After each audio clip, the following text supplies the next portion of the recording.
শ্রেণীর লোকেরা নন, সাধারণ কৃষক, সাধারণ শ্রমিক, সাধারণ মাঠের দিকে খেলার বয়সে ছেলেরা এবং কি শিক্ষিত অশিক্ষিত আমাদের যে প্রজন্ম, তারা সীমান্তে যায় আঙুল উঠিয়ে চোখ জড়ন করে ভারতের দিকে অন্য স্লোগান নয়, একটাই স্লোগান দিচ্ছে, নারে তাকবীর, আল্লাহু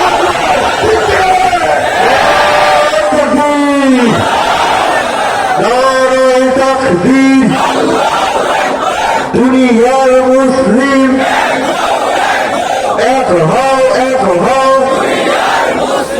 ইসলামের শত্রুরা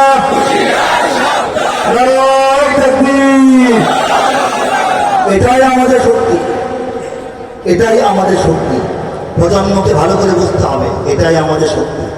আমরা বাংলাদেশটা পেয়েছি, এটা ৭১ সালে আসমান থেকে ঠাস করে পড়ে নাই, নাম হয়েছে বাংলাদেশ নামক রাষ্ট্র, নাম হয়েছে। এই জমিনটা কি তখন সৃষ্টি হয়েছে না আগে ছিল? এই বাংলাদেশের মাটিটা কি ৭১ থেকে বাসছে সমুদ্র থেকে আগে ছিল? আগে ছিল না? এখানে মানুষ ছিল না, শাসন ছিল না, বারবার এটা পরাধীন হয় নাই, বারবার যুদ্ধ করে স্বাধীন করতে হয় নাই। যুদ্ধ কি মানুষেরা করে নাই? ওলামায়ে কেরাম করেছেন, তৌহিদ মাতা করেছেন। এই বাংলাদেশ বঙ্গ যখন ভঙ্গ হয় ব্রিটিশ আমলে, গোটা বঙ্গ এটাকে অর্ধেক করবে শাসনের সুবিধার্থে, আরো কিছু সুবিধার্থে, তখন পশ্চিমবঙ্গ জিনিসটা তৈরি করা হলো, ভাগ করা হলো হিন্দুত্ববাদের এই ভিত্তিতে। ওটা হিন্দুদের এলাকা, আর পূর্ববঙ্গটা মুসলমানদের পরিচয়ে ভাগ করে দেওয়া হলো। সেটার রাজধানী হলো কলকাতা, এটার রাজধানী হলো ঢাকা। ঠিক কিনা বলেন? যদি মুসলমানদের পরিচয় না থাকতো, আমরা বঙ্গের অর্ধেকটা ভাগ করে পাইতাম না। ঢাকা বিশ্ববিদ্যালয় প্রতিষ্ঠিত হতো না। ঢাকা বিশ্ববিদ্যালয় যদি মুসলমানদের জন্য প্রতিষ্ঠিত না হতো, তাহলে ঢাকা বিশ্ববিদ্যালয়ের কার্জন হল, শহীদুল্লাহ হল, এগুলি মসজিদের মতো ডিজাইন হইত না। ঠিক কিনা বলেন? আমাদের গণভবন, আমাদের বঙ্গভবন, আমাদের হাইকোর্ট, আমাদের সুপ্রিম কোর্ট দেখতে মনে হয় জাতীয় মসজিদ। কেমনি হলো? এমনি হয়েছে। মুসলমানদের রাজত্ব চলবে এখানে, মুসলমানদের শরিয়া আইন বিচার হবে এই জমিনে, এই ভূখণ্ডে। এই জন্য এভাবে নির্মাণ করা হয়েছে। মুসলমানদের যিনি খলিফা বা বাদশাহ বা আমির, তিনি এখানে ঘুমাবেন, কাজ করবেন। এই জন্য মসজিদের আদলে বঙ্গভবন তৈরি হয়েছে। এখন কেউ এই প্রেসিডেন্টের জন্য প্রাসাদ বানালে এরকম বানাবে? বুঝতে হবে, আমাদের ছেলেদেরকে বুঝতে হবে। আমরা দিক থেকে পাইলাম দেশ, যখন ইংরেজরা চলে যায়, ভাগাভাগি করে দেওয়া যায়, হিন্দুদের জন্য ভারত, মুসলমানদের জন্য পাকিস্তান। তো বাংলাদেশ তো ভারতের ঘেরাওয়ের ভিতরে, আমরা পাকিস্তান হয়ে রাখতে, আমরা তো ভারত হওয়ার কথা। শুধু বাংলা ভাষার কারণে আমরা স্বাধীন হই নাই। বাংলা ভাষা যদি স্বাধীনতার শক্তি হতো, কারণ হতো, মূল উপাদান, মূল যুক্তি হতো, তাহলে কলকাতাও স্বাধীন হতো, তারা হিন্দির নিচে থাকতো না। ঠিক না? মুসলমানিত্বের কারণে এই বাংলাদেশ, এই অংশটাকে পাকিস্তান ভুক্ত করা হয়েছে। এটা রাজনৈতিক ঠিক ছিল না, ভুল ছিল, সেটা পরের কথা। আমি জানি বললে সমাজেরই হবে। আমাদের শেরে বাংলায় একটি ফজলুল হক, তিনি লাহোর প্রস্তাব করেছিলেন যে ইংরেজরা চলে যাওয়াই দরকার, তার হিন্দুদেরকে বড় একটা রাষ্ট্র দেওয়া যাক, আর মুসলমানদেরকে কিছু রাষ্ট্রসমূহ দেওয়া যাক, যেখানে মুসলমান বেশি। একটা রাষ্ট্র পাকিস্তান, একটা আলাদা মুসলিম রাষ্ট্র, বাংলাদেশ একটা আলাদা মুসলিম রাষ্ট্র, কাশ্মীর একটা আলাদা মুসলিম রাষ্ট্র। এরকম হইতে পারতো না? ছোট ছোট মুসলিম দেশ দুনিয়াতে আছে না? কুয়েত, কাতার, ছোট ছোট দেশ না? এটা ছিল আমাদের জাতীয় একজন নেতার প্রস্তাব। জিন্না সাহেব পণ্ডিত বললেন, তিনি বললেন যে না, স্টেটসের এসকাইতে দাও, স্টেট একটা রাষ্ট্র চাই। একটা রাষ্ট্র করতে গিয়ে এই অনেক দূরে বাংলাদেশ, অনেক দূরে পাকিস্তান মিললে হয়েছে পাকিস্তান, যেটা ভৌগোলিকভাবে টিকে থাকার কথা না, টিকে থাকেও নাই। এরপর উপরন্তু সেই পূর্ব পাকিস্তানিরা আমাদেরকে রাজনৈতিক শোষণ, অর্থনৈতিক শোষণ এবং সাংস্কৃতিক আগ্রাসন জানানোর চেষ্টা করায় আমরা মজলুম হয়ে গেলাম। আমাদেরকে ঠকায়, তারা জিতে যায়, আমাদের সম্পদ দিয়ে তারা ধনী হয়। এই অবস্থার প্রতিবাদ করার জন্য বাঙালিরা জেগে উঠল এবং জালিমের বিরুদ্ধে মজলুমের একটা যুদ্ধ করলো। সেই যুদ্ধে আমরা আবার বাংলাদেশ নাম নিয়ে স্বাধীন হলাম। ঠিকেরা? এই বাংলাদেশের যে কোটি কোটি মুসলমান, এই মুসলমান তো আমরাই নাকি? আমাদের না আছে কোনো শক্তি, না আছে টাকা পয়সা, না আছে বিদেশি প্রভু, না আছে মিডিয়ার সহযোগিতা, না আছে ভালো কোনো সংগঠন, না আছে যোগ্য বেশি নেতা। যারা আছেন তাদের মধ্যেও নাই মিল মোহাম্মদ, ভালোবাসা, ঐক্য, ঠিক কিনা বলেন? আমরা একটা আন্দোলন, একটা বিপ্লব, একটা জাগরণ, একটা অভ্যুত্থান, একটা বিশাল মিশনকে চালিয়ে নেওয়ার যা যা উপাদান লাগে কোনোটাই আমাদের মানতে হবে, কোনোটাই আমাদের নাই। এই যে নাই নাই পার্টি, আমরা আমাদেরকে একেবারেই বাংলার জমিন থেকে নাই করে ফেলার জন্য যারা চেষ্টা করে তাদের আবার সবই আছে, টাকা পয়সাও আছে, ধন সম্পদও আছে, ব্রিটিশ প্রভুরা তো আছেই, মিডিয়া শক্তিও আছে, সংগঠনও আছে, এবং রাষ্ট্র শক্তিতে যারা থাকে তাদের সহায়তাও যারা পায়, তাদের ছায়া তারা পায়, ঠিক না? অথচ রব্বুল আলামিন এই দুর্বল মুমিনদেরকে টিকিয়ে রেখেছেন, তাদেরকে হটিয়ে দিয়েছেন। কথা ঠিক না বলেন? আমাদের শক্তি একটা ঈমান, বলে সুবহানাল্লাহ। ঈমানের শক্তিতে আমাদের টিকে থাকতে হবে, জেগে থাকতে হবে, লেগে থাকতে হবে এবং বিজয় অর্জন করতে হবে ঈমানের শক্তিতে, অন্য কিছুতে নয়।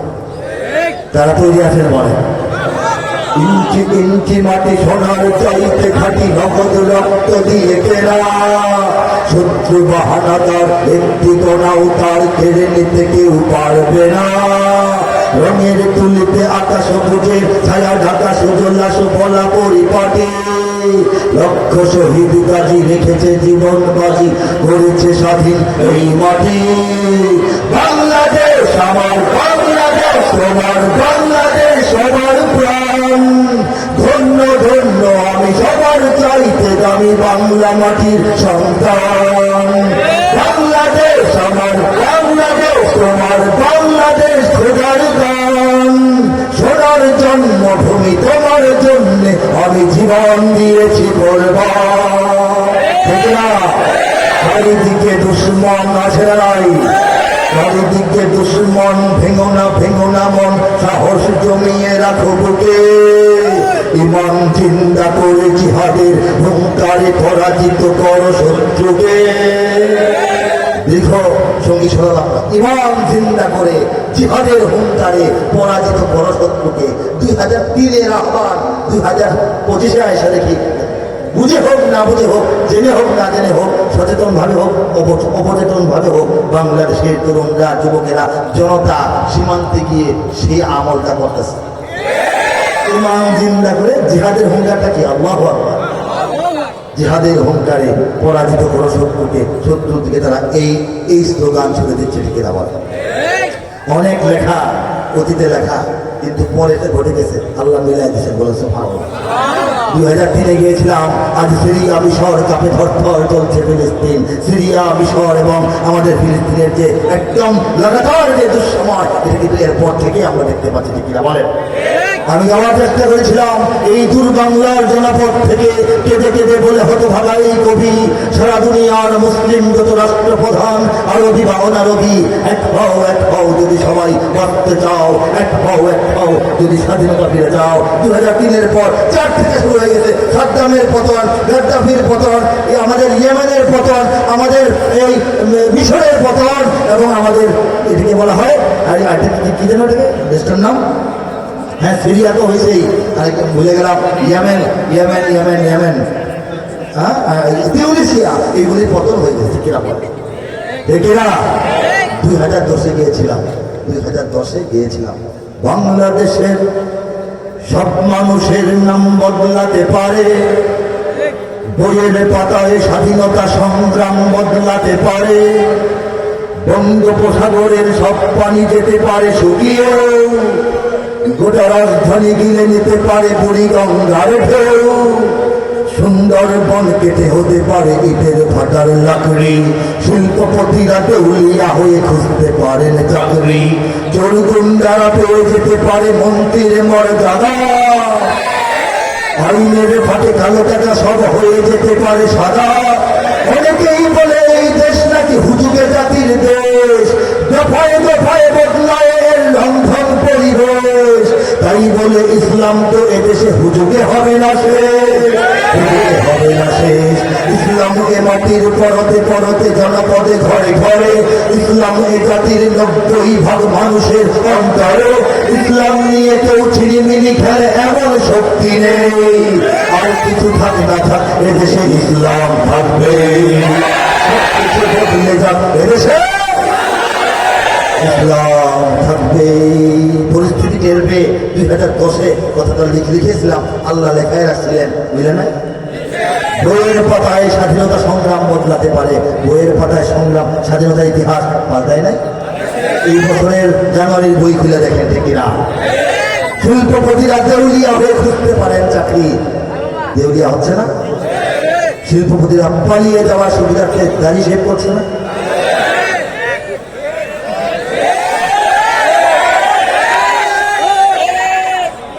দাঁড়িয়ে রাখাটা কি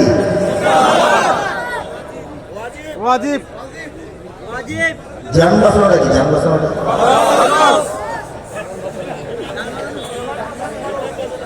প্রথমত আপনারাই দিলেন। বলেন সুবহানাল্লাহ। আল্লাহ দেখাতে পারেন ওয়ামাকারু ওয়ামাকারাল্লাহ ওয়াল্লাহু খায়রুল মাকিরিন, ঠিক কিনা? ওয়ামাকারু ওয়ামাকারাল্লাহ ওয়াল্লাহু খায়রুল মাকিরিন, ওয়াল্লাহু খায়রুল মাকিরিন। আল্লাহর যে এই ধরনের আয়াতগুলি আছে প্রমাণ তো বাংলাদেশে। আল্লাহ বলেছেন ইউরিদুনা লিইউতফিউ নূরাল্লাহি বিআফওয়াহিহিম ওয়াল্লাহু মুতিম্মু নূরিহি ওয়ালাউ কারিহাল কাফিরুন। তারা আমার বাতি জ্যোতি নিভাইতে চায় ফু দিয়া, কিন্তু আমি আল্লাহ আমার বাতি সম্পূর্ণ আকারে জ্বালাবো।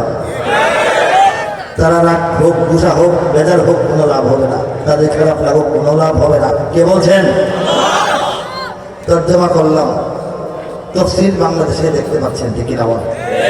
আল্লাহ বলেছেন ওয়ালা তাহিনু ওয়ালা তাহজানু ওয়া আনতুমুল আ'লাউনা ইন কুনতুম মুমিনিন। ভয় পেও না, হতাশ হও না, তোমরাই বিজয়ী হবে যদি মুমিন হয়ে থাকো। আল্লাহ পাক বিজয় দিচ্ছেন না আমাদেরকে। আমরা যে টিকে আছি এটাই বিজয়। এত এত ষড়যন্ত্রের পর নিঃস্ব রিক্ত তৌহিদি জনতা তারা বাংলার জমিনে এখনো দাপটের সঙ্গে টিকে আছে। এটাই তো আল্লাহর পক্ষ থেকে দেওয়া বিজয়। বিজয়ের জন্য ইমান লাগে, আর কিছু লাগে না। আমাদের তরুণদেরকে, সন্তানদেরকে পথভ্রষ্ট করার জন্য অনেকে ইয়ার্কি করে, এই মিয়া চিল্লাচিল্লি করো, দিল্লি না ঢাকা, ওয়াশিংটন বলো, তোমাদের কি আছে? অস্ত্র আছে, ভালো একটা বিমান আছে, ভালো একটা মিসাইল আছে, এই তাদের আক্রমণ ফিরানোর মতো কোনো ব্যবস্থা তোমাদের আছে? বলে না, বলে কি না? বলেন তো, বদরের যুদ্ধে নবীজির কাছে, নবীজির সৈন্যবাহিনীর কাছে কি ছিল? কি ছিল? 1000 প্রশিক্ষিত সেনা, লৌহ বর্ম, বুকের মধ্যে লোহার পোশাক, মাথার মধ্যে লোহার শিরস্ত্রাণ, দানা বাদ্য খানা খাদ্য অভাব নাই। ঘোড়া হাতি খাওয়ার জন্য, লড়ার জন্য, চলার জন্য অনেক উট নিয়ে তারা এসেছে প্রস্তুতি নিয়ে। অপরদিকে নবী মুহাম্মদ সাল্লাল্লাহু আলাইহি ওয়াসাল্লাম সহ 313 জন মুসলমান, 1000-এর 3 ভাগের এক ভাগের চেয়ে কিছু কম। 1000-এর 333 হলেও কিছুটা 3 ভাগে একবার ধরা যায়, 313। 1000-এর 3 ভাগের 1 ভাগেরও কিছু কম, ঠিক কিনা বলেন? যুদ্ধ করতে যান নাই? ঘোড়া দরকার না? ঘোড়া তোলা দরকার না? মাত্র 8টা তলোয়ার। চিন্তা করেন, কল্পনা করেন, 313 জনের কাছে তলোয়ার বাজা, ঘোড়া লাগবে লাগবে না? 2টা ঘোড়া, 2টা। আল্লাহু বলে না কেন? আল্লাহু 2টা ঘোড়া, 8টা তলোয়ার। সবচেয়ে বড় কথা, পেটে কোনো খাবার নাই। বিজয় কে দান করছে? সেই আল্লাহ। আমাদেরকে চিনেন না? বিজয় দিবেন না? আমরা মুমিন না? আমরা মুমিনের হিসাবে ইমানের পরীক্ষায় সকলেই 100-তে 100 পাবো না, কিন্তু আলহামদুলিল্লাহ 33-এর নিচেও কেউ পাবো না। এই আশা করি কিনা? হ্যাঁ, আশা করি কিনা বলেন? আমরা দোকানপাট, কারবার, ব্যবসা বাণিজ্য, গৃহ সংসার একদিকে রেখে এসে আল্লাহর কালাম শোনার জন্য, তাফসীর শোনার জন্য, সুন্নাহর ব্যাখ্যা শোনার জন্য, ইসলামের পক্ষে কথা শোনার জন্য, মুসলমানদের পক্ষে আওয়াজ তোলার জন্য ঘন্টার পর ঘন্টা মাটির মধ্যে, বালুর মধ্যে, মাঠের মধ্যে বসে থাকা মুসলমান। ইমানের পরীক্ষায় ফেল করবো নাকি? কি মনে হয় আপনাদের? ফেল করার কারণ নাই, ইনশাল্লাহ নাম্বার কম বেশি হতে পারে, বোর্ডে সবাই পাস। আমরা সেই সব মুসলমান নবীর ইজ্জত রক্ষার জন্য, নাস্তিকবাদকে প্রতিহত করার জন্য যখন আহ্বান আসলো, অত্যাচারী শাসকেরা সমস্ত পথ ঘাট স্থল জল বন্দর বন্ধ করে দিল, যানবাহন বন্ধ করে দিল, রাতের আধার ভেদ করে বাংলাদেশের প্রত্যন্ত অঞ্চল থেকে আমরা 10, 20, 30, 40 লক্ষ মুসলমান ঢাকার শাপলা চত্বরে গিয়ে হাজির হয়েছিলাম।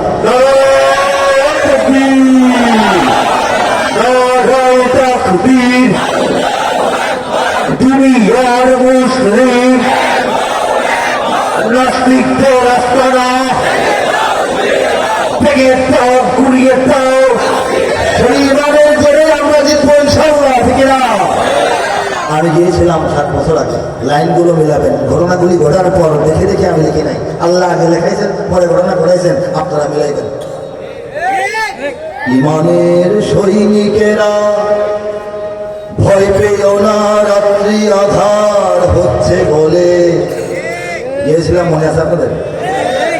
যত রাত হোক না আধার আসবে সকাল সময় হলে, যত রাত হোক না আধার আসবে সকাল সময় হলে, এ স্বাধীন জন্মভূমির রক্ষীরা সব প্রস্তুতি নাও দিন বদলে, এ স্বাধীন জন্মভূমির রক্ষীরা সব প্রস্তুতি নাও দিন বদলে, এ লড়াই লড়তে হবে শক্তি সাহস বুদ্ধি বলে, এ লড়াই লড়তে হবে শক্তি সাহস বুদ্ধি বলে। শক্তি সাহস বুদ্ধি বল দিয়ে লড়াইটা যখন লড়েছে আমাদের ছেলেরা, তখন সাফল্য এসেছে।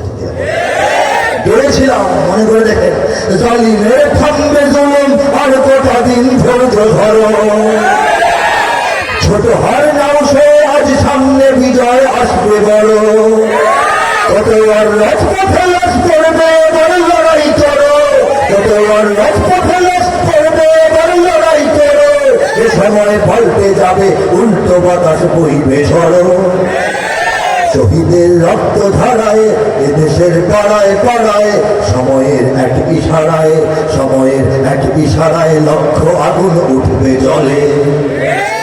সময়ের আগে কিছু হবে না, ভিজা লাকড়ি চুলার মধ্যে ঢেলাইলে লাভ হবে না, ঠিক না বলেন? লাকড়ি শুকিয়ে শুকিয়ে মোচমোচা ঝঞ্ঝনা হয়ে যাবে, আগুন কাছে দিয়ে নিতে পারবেন না, হুরুট করে ধরে যাবে। রব্বুল আলামিন গোটা বিশ্বের মুসলমানদের অন্তরগুলিকে লাকড়ির মতো শুকাচ্ছেন।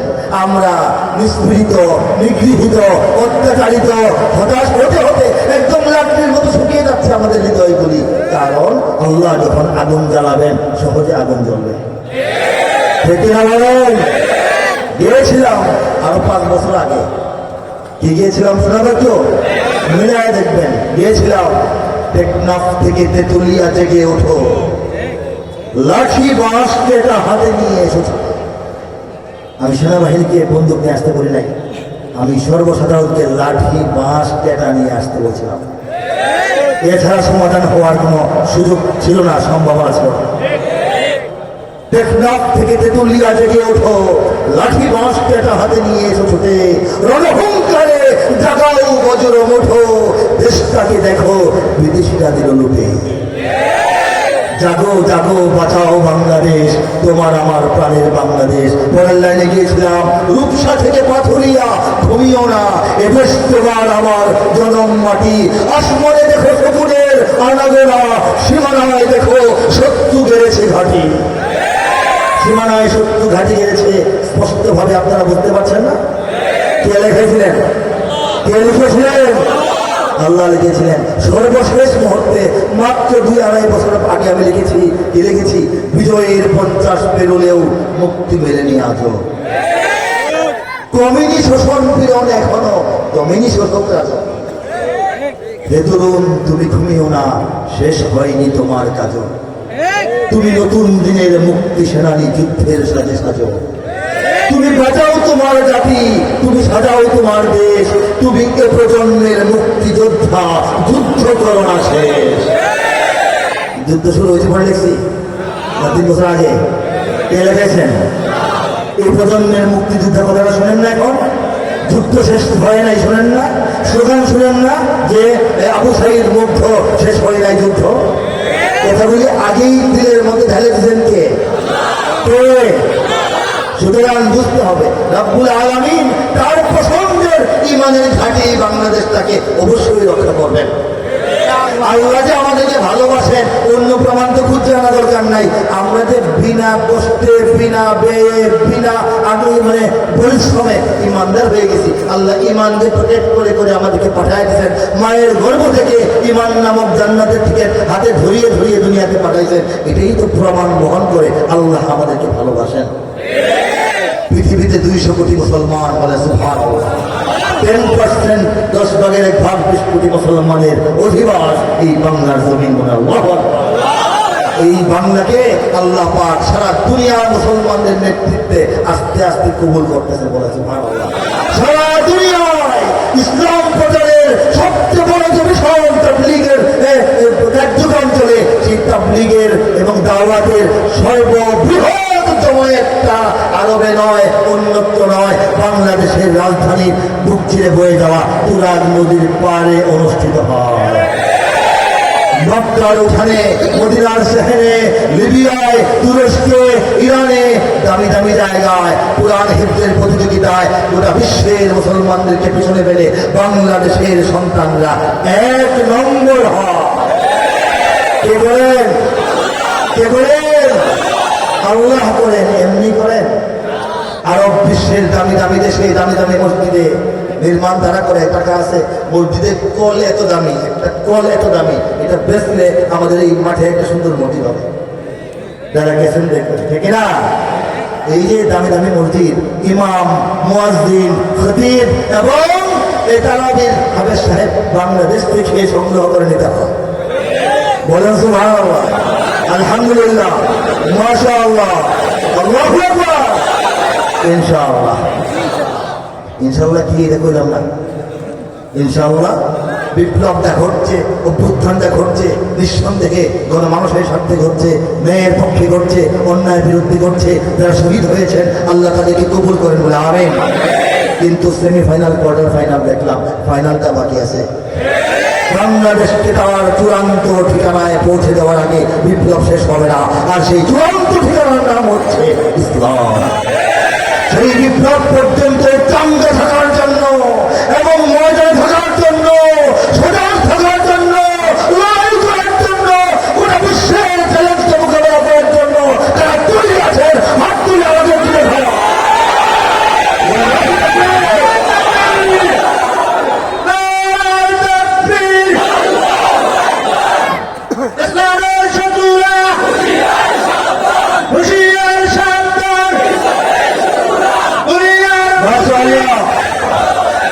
দুনিয়ার মুসলিম এক হও, এক হও, আমরা এখনো এক হইতে পারি নাই। ইসলামের শত্রুরা হুঁশিয়ার সাবধান, বলতে হবে না, ওরা এমনি সাবধান। আমরা তো বলি, ওরা কিন্তু নিজেরাই সাবধান, ঠিক কিনা বলেন? আমাদের এক হওয়ার সময় এখন আসছে, হইতে হবে, ঠিক কিনা বলেন? হইতে হবে কিনা বলেন? সারা দুনিয়ার মুসলমান এক হয়ে যাবে ইনশাআল্লাহ। উত্তর হতে দক্ষিণ মেরু সীমান্ত খুলে দাও, সারা দুনিয়ার মুসলমানের বন্ধন ছেড়ে দাও। এখান তো তরুণ বয়সে, কিশোর পরিণত তরুণ বয়সে, আরো 25-26 বছর আগে 99 সালে আল্লাহ পাক এই লাইন লেখাইছেন। পৃথিবীর উত্তর থেকে দক্ষিণ পর্যন্ত সমস্ত গেট, সমস্ত দরজা, সমস্ত বর্ডার, সমস্ত কাঁটাতার খুলে দাও। দুনিয়ার 200 কোটি মুসলমানকে এক হওয়ার সুযোগ দাও। তারপর তোমরা কারা আসবা, কবে আসবা, কোথায় আসবা, আসো, খেলা হবে। সেই খেলা, সেই লড়াই, সেই যুদ্ধ। একদিকে ইমান, একদিকে কুফর, একদিকে তাওহীদ, একদিকে শিরক, একদিকে হক, একদিকে বাতিল, একদিকে দুনিয়ার তামাম জালিমরা, আরেকদিকে মজলুমরা দাঁড়াবে ইনশাআল্লাহ। সেই লড়াইয়ে আমাদেরই বিজয় হবে ইনশাআল্লাহ। সেই লড়াইয়ে কাফেলায় অগ্রভাগে সামনের লাইনে বাংলাদেশের 20 কোটি মুসলমান থাকতে পারে ইনশাআল্লাহ। ঠিক না? তৈরি আছেন কিনা? আল্লাহ কবুল করেন। ভয়ের কিছু নাই, কাউকে ভয় পাবেন না। খলিফা ওমর যখন খলিফা তিনি 30,000 সৈন্য দিয়া একটা মুসলমানদের দল পাঠাইছেন খ্রিস্টানদের সঙ্গে যুদ্ধ করার জন্য। গিয়া দেখে খ্রিস্টানরা 3 লাখের বেশি। রোম দেশের রোমান যত খ্রিস্টানরা আছে সৈনিক, তাদেরকে দাওয়াত দিয়া স্থানীয় খ্রিস্টানরা নিয়ে আসছে। 3 লাখের বেশি রোমান সৈন্য, আর স্থানীয় খ্রিস্টানরা তো আছেই, বিরাট বাহিনী নিয়ে মুসলমানদেরকে চাবায় খাওয়ার জন্য দাঁড়ায় আছে। অস্ত্রে শস্ত্রে পোশাকে একদম মার্কিন মেরিন সেনাদের মতো। রোম পারস্য ছিল তখনকার আমেরিকা রাশিয়ার মতো সুপার পাওয়ার। বুঝে না মুসলমান যিনি সেনাপ্রধান, তিনি একটু চিন্তা করলেন কি করা যায়। 30,000 মুসলমান নিয়ে আসছি। খলিফা ওমরের কাছে চিঠি দিলেন, খলিফাতুল মুসলিমিন তাড়াতাড়ি জবাব দেন, আমরা তো আসছি 30,000, আইসা দেখি 3 লাখ রোমান সৈন্য, আন্তর্জাতিক বাহিনী, নেটো, আরো এলাকার খ্রিস্টানরা আছে। এখন কি লড়াই করবো নাকি করবো না, নাকি অপেক্ষা করবো, নাকি আরো লোক পাঠাবেন, নাকি ফেরত আসবো? ঠিক আছে না? ওনাকে আসলে ঠিকই আছে, পরামর্শ করবেন না? খলিফা ওমর ব্যস্ত, উনি ওনার রাজপ্রাসাদে বসে আছেন সিংহাসনে, বলেছে সুবহানাল্লাহ। মদিনা শরীফের মসজিদে আছে না, মসজিদের সামনে উঠান আছে না, উঠানে আমাদের একটা চাটি বিছায় উনি বসে আছেন, এটা ওনার সিংহাসন, বলেন সুবহানাল্লাহ। তিনি কোন দেশের বাদশা বলেন তো? চীন থেকে, চীন ছিল না, চীন থেকে মরক্কো পার হয়ে, আটলান্টিক পার হয়ে স্পেন পর্যন্ত ওনার দেশটা। দেশটা কি বাংলাদেশের সমান? চীন থেকে মরক্কো পার হয়ে, আটলান্টিক পার হয়ে স্পেন পর্যন্ত একটা দেশ, একটা পতাকা। এটা রাষ্ট্রপ্রধানকে খলিফা উনি চাটির উপরে বসে বসে ফাইল দেখতেছেন। ওনার কাছে চিঠি নিয়ে গেছেন, উনি পড়লেন, সময় বেশি নষ্ট করলেন না, উল্টা পিঠে লিখে দিলেন উত্তর, তাড়াতাড়ি নিয়ে দাও, তাড়াতাড়ি নিয়ে দাও তাকে।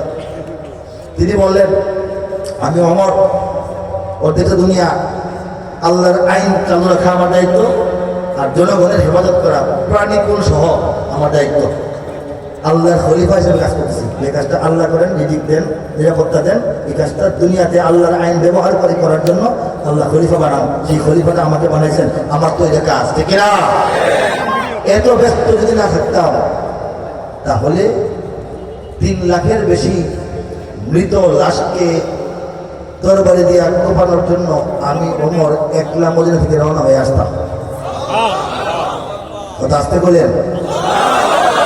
3 লাখের বেশি মৃত লাশকে প্রতিহত করার জন্য আমি ওমর একা মদিনা থেকে আসতাম।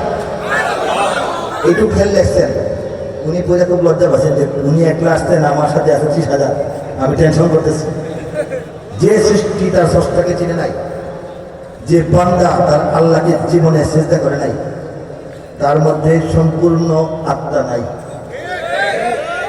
আত্মা 3 প্রকার, 3 ভাগে বিভক্ত। আত্মার 3টা পার্ট মিলে একটা মেশিন হয় না, মেশিনের পার্টস থাকে না, 3টা পার্টস। একটা পার্ট হচ্ছে মশা, মাছি, কুত্তা, বিলাই, কাওয়া ছিলেন না? কাওয়া ছিলেন? মানুষ, গরু, ছাগল, হাঁস, মুরগি, হাতি, ঘোড়া, বাঘ, বলল, সমস্ত প্রাণীর মধ্যে যে প্রাণটা থাকে এটা হলো একটা আত্মা। এটাকে বলা হয় রুহে হাইওয়ানি। রুহে, এটা হচ্ছে জীবাত্মা। জীবাত্মা চলে গেলে মশাও মরে যায়, জীবাত্মা চলে গেলে মানুষও মরে যায়, নিষ্প্রাণ নাশ হয়ে যায়। জীব হিসাবে যে আত্মা, জীবনটা চলে গেলে। সমস্ত প্রাণীকে বাদ দেয়া শুধু মানুষকে আল্লাহ আরেকটা আত্মা দিচ্ছেন, আরেকটা পার্ট লাগাই দিচ্ছেন, এটা হচ্ছে মানবাত্মা। বলে যে রুহে হাইওয়ানির সাথে রুহে ইনসানি, আল্লাহু আকবার। রুহে ইনসানিটা যখন চলে যায় তখন মানুষটা মরে যায় না, কিন্তু তার মানবতা মরে যায়, তার মনুষ্যত্ব মরে যায়। সে মানুষ, জীবিত মানুষ, কিন্তু পশুর মতো কাজ করে, খুন করে, ধর্ষণ করে, মানুষকে ঠকায় এবং শিশুকে হত্যা করে, যেগুলি আমেরিকা, রাশিয়া, ইসরায়েলের সৈন্যরা আমাদের এলাকায় আসা করে। তাদের এই কুত্তা বেলাই পরিমাণ রুহটা আছে, মানুষের রুহটা নাই। বুঝতে পারছেন? খালি শরীরটা পচবে না, এতটুকু আত্মা আছে, কিন্তু মানব আত্মা নাই। আর এই 2 আত্মার উপরে শ্রেষ্ঠ আর একটা বড় আত্মা আল্লাহ পাক। শুধুমাত্র আল্লাহকে যারা সিজদা করে ইমানের সাথে, তাদেরকে দান করছেন, এটা হচ্ছে রুহে ইমানি, ইমানি আত্মা। বলে সুবহানাল্লাহ। রুহে হাইওয়ানি আমাদেরকে দান করছেন, রুহে ইনসানিও দান করছেন, রুহে ইমানিও দান করছেন। কাফেরদের ভিতরে রুহে ইমানি নাই। এই অর্থে ওমর বলছেন তারা তো রূহ নাই, নিষ্প্রাণ লাশ, তাদেরকে ভয় পাচ্ছ কেন? তাদের সঙ্গে লড়াই করতে ওমর একলাই তো আমি আসতাম, আমার তো সময় নাই। এরকম ইমানের শক্তি আমাদের যুবকদের আছে কিনা? হাত তুলে লিল্লাহি তাকবীর, লিল্লাহি তাকবীর। আল্লাহ পাক সামনে আমাদেরকে কাজে লাগাবেন ইনশাআল্লাহ। এই পর্যায়ে আমি আল কোরআনের কাব্যানুবাদ থেকে একটু শোনাচ্ছি, 1 পৃষ্ঠা 2 মিনিটে, তারপর আস্তে আস্তে শেষের দিকে যাব। আল কোরআনের কাব্যানুবাদ একটি গ্রন্থ, পবিত্র কোরআনের শুরু থেকে শেষ পর্যন্ত 6000-এর অধিক আয়াতের কবিতার মাধ্যমে